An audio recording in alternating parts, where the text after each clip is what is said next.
நடுவு நிலைமை.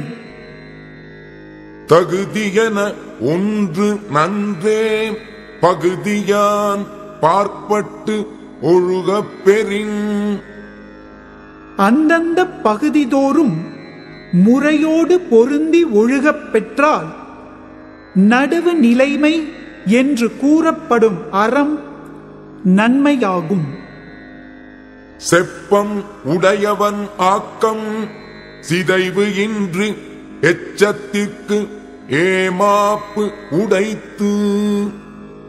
நடுவு நிலைமை உடையவனின் செல்வ வளம் அழிவில்லாமல் அவனுடைய வழியில் உள்ளார்க்கும் உறுதியான நன்மை தருவதாகும். நன்றே தரினும் நடுவு இகந்து ஆம் ஆக்கத்தை அன்றே ஒழியவிடல். தீமை பயக்காமல் நன்மையே தருவதானாலும் நடுவு நிலைமை தவறி உண்டாகும் ஆக்கத்தை அப்போதே கைவிட வேண்டும்.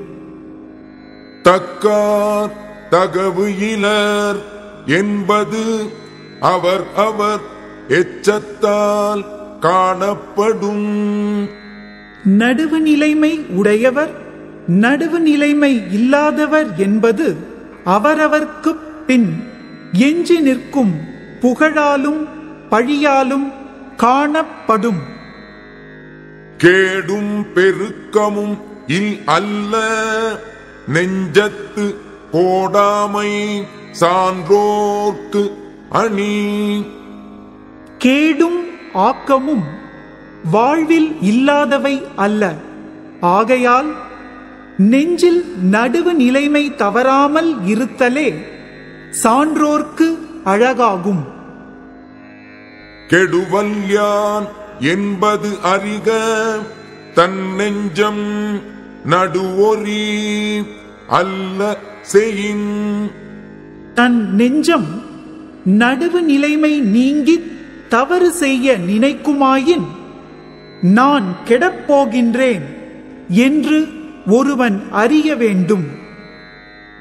கெடுவாக வையாது உலகம் நடுவாக நன்றி கண் தங்கியான் தாழ்வு.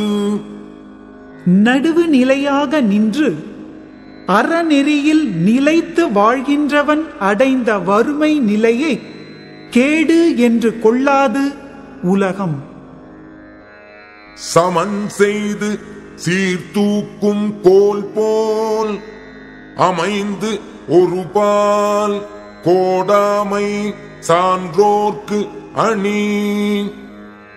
முன்னே தான் சமமாக இருந்து பின்பு பொருளை சீர்தூக்கும் துலாக்கோல் போல் அமைந்து ஒரு பக்கமாகச் சாயாமல் நடுவு நிலைமை போற்றுவது சான்றோர்க்கு அழகாகும். சொற்கோட்டம் இல்லது செப்பம் ஒரு தலையா உள்கோட்டம் இன்மை பெறின். உள்ளத்தில் கோணுதல் இல்லாத தன்மையை உறுதியாகப் பெற்றால் சொல்லிலும் கோணுதல் இல்லாதிருத்தல் நடுவு நிலைமையாம். வாணிகம் செய்வார்க்கு வாணிகம் பேணி பிறவும் தமபோல் செயின். பிறர் பொருளையும் தம் பொருள் போல் போற்றிச் செய்தால் அதுவே வாணிகம் செய்வோர்க்கு உரிய நல்ல வாணிக முறையாகும்.